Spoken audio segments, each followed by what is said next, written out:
This mic sounds better. Type a 2 if this mic sounds better. And then we'll move that. We'll get that out of the way. All right. Hey, we'll rock with this. That's crazy. Anyways, if y'all got questions, man, drop them in the chat. Um, hearing the hiss sound quality is better, but now with a lime chip hiss. I hear okay, so y'all hear the hissing too. I have not lost my mind. Look, watch this. The hissing went away, right? It's gone. I'm literally pressing down on the interface. Now I let it go. It's hissing again.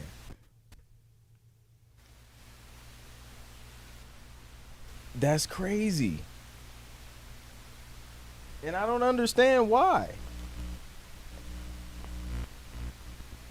That's crazy. That tap it and it goes away. I don't know. I think it's the interface. I may have to get another one. We'll see. So the hissing's gone now on my end. AI, man. AI is the hot topic. It's been a wild week in terms of AI. We got a lot going on. We had the whole Suno Timbaland situation. We got the major labels in talks with Suno and Udio and negotiating licensing and things like that. That could go anywhere. The other day, Coca-Cola just launched a record label. That's wild. So it's a lot going on and it's moving rapidly. So yeah, it's been interesting. It's been busy. And yeah, we're just going along for the ride and seeing how this stuff pans out. But luckily, I'm back on the stream. AI didn't replace my stream, so I guess we're good to go. Jason got a question. Then we're gonna bring Chuck up. Chuck just called in. Jason says, if you are working with a music library and they say there is no deadline, what is your advice on getting them music in a timely fashion? So if they don't give me a deadline, I'll just set my own deadline just so I don't forget about it. Cause like if you don't give me a deadline, that joint ain't in my calendar, like I will forget about it and just get distracted with everything else. So I would say set your own deadline, whatever is reasonable for you, depending on how many tracks it is, and also kind of prioritize whatever else you got going on, right? So the way I prioritize is, it depends on the budget. I'll prioritize based on budget and I'll prioritize based on deadline. If you don't give me a deadline and the budget isn't as much as maybe another project that doesn't have a deadline, then I'll go with whichever one is paying first. I'll knock that one out first. And then if there's nothing, there's no incentive, then, I'll just set it after I get everything else that's on my plate done. So that's how I usually roll with it. And then obviously if things kind of change or need to shift, then just reach out to them and, go from there pretty much. Timbaland out here getting bodied in the AI arguments. Thoughts and prayers though. Yeah, for sure. Like, yeah, he got like mass attacked virtually. It's crazy. So yeah, that's what I would do. That's wild, man. We got rid of the hissing by like squeezing a knob. The above mic is the one that sounds better, not the desk one. Oh, see, well, we on this one. We on this one now. But yeah, I think it's crazy. So, well, I thought we had somebody to call in, but it's all good. FYM Beats. Ready to pitch for the first time, sports orchestral music. 1, should I send directly an album, 10 tracks, or just some songs? 2nd, should I send beats I made me alone or a mix of mine and collab? Great question. So first, should I send directly an album, 10 tracks, or just some songs? Since it's like a theme, sports orchestral music, I would send I would send the whole album. I would send it as an album because it's kind of like it's a theme. It's a, you know, all the tracks are like common sounding tracks or whatever based on this one theme. I would submit the whole album.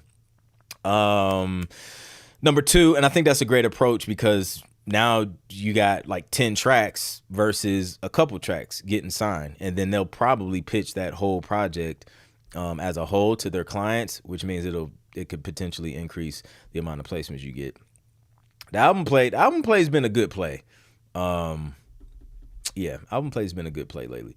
Second, should I send beats I made alone or a mix of mine? Either or. I mean, they don't care, man. Like if you got a couple collabs, just let them know. You know, there's some co-writers on here, and then they'll let you know whatever the next steps are in regards to that, and then you keep it moving from there. Or if it's just you, even easier. But yeah, they don't mind collabs as long as, you know, well, I'll say they don't mind collabs as long as there's no potential clearance issues. For example, if you collab with someone and they are signed as a producer or a writer with a major publisher, then that could cause some issues. They may not like that.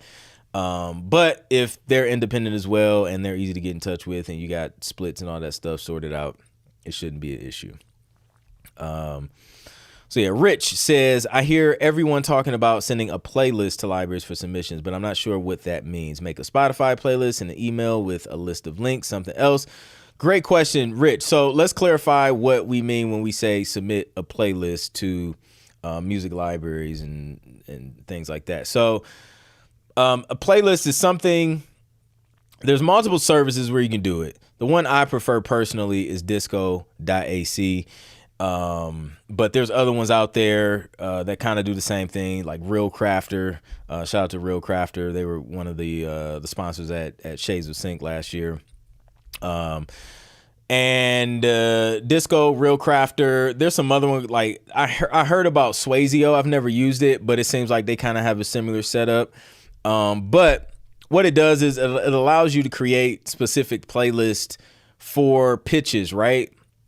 So you can create a wide variety of demo reels. You'll see it when we do live music reviews a little bit later tonight. You know, a lot of people in the community use Disco, and you'll see like it's just literally a playlist that allows you to stream.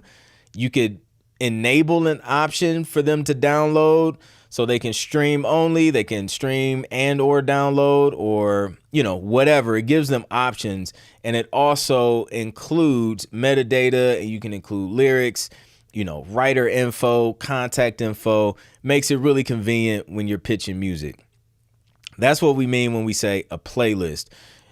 You don't want to use like a Spotify playlist because that's not going to allow them to do what they need to do. If they don't have Spotify on their phone or whatever, say they're on the go, it's a music supervisor or something, or a coordinator, and they're like listening on the go, may not be convenient. They may prefer Apple Music over Spotify or Tidal over Spotify. So it's when you use a service like Disco or like a Real Crafter, it's going to open up conveniently no matter what device they're on. If it's mobile, it's going to be clean and easy to play from mobile. If it's on a computer, it's going to be easy and clean to play on a computer. iPad, same thing.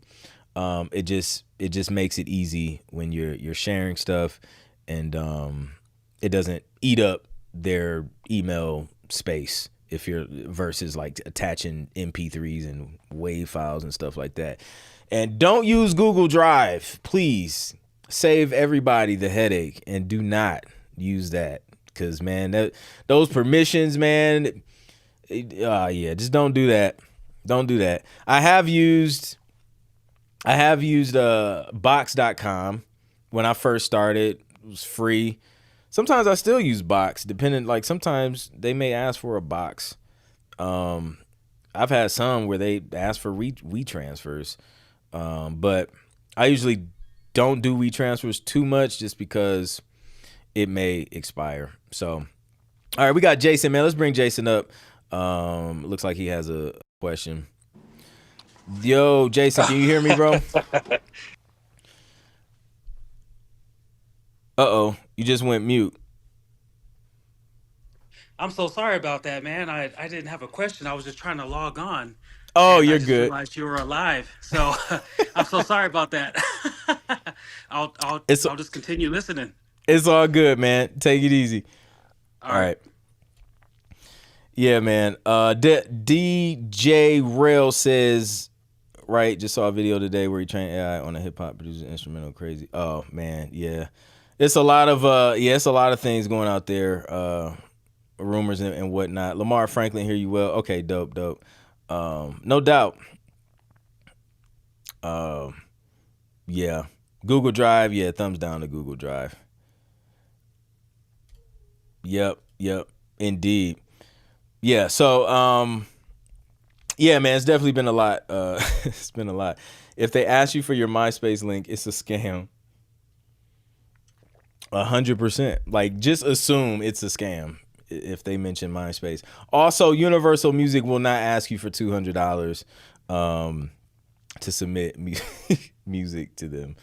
I've been seeing that one float around, which is wild. Like, yo, a major corporation like literally asking you for a couple $100 is hilarious to me. Like, and then like it's crazy because in the email that like they'll say like, yo, you know, if we move forward, like we'll fly you out and this and that. But it's like, well, if you're gonna do that, why am I paying you $200 when my flight and hotel is gonna be more than that? Aaron says Tom would never scam.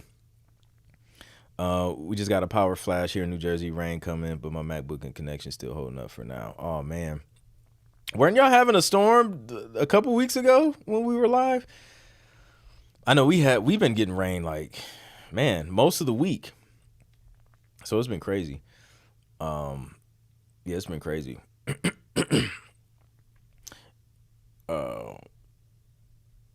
But I agree. Tom was a trustworthy person during the MySpace days with his white tee. It like this profile picture just never changed.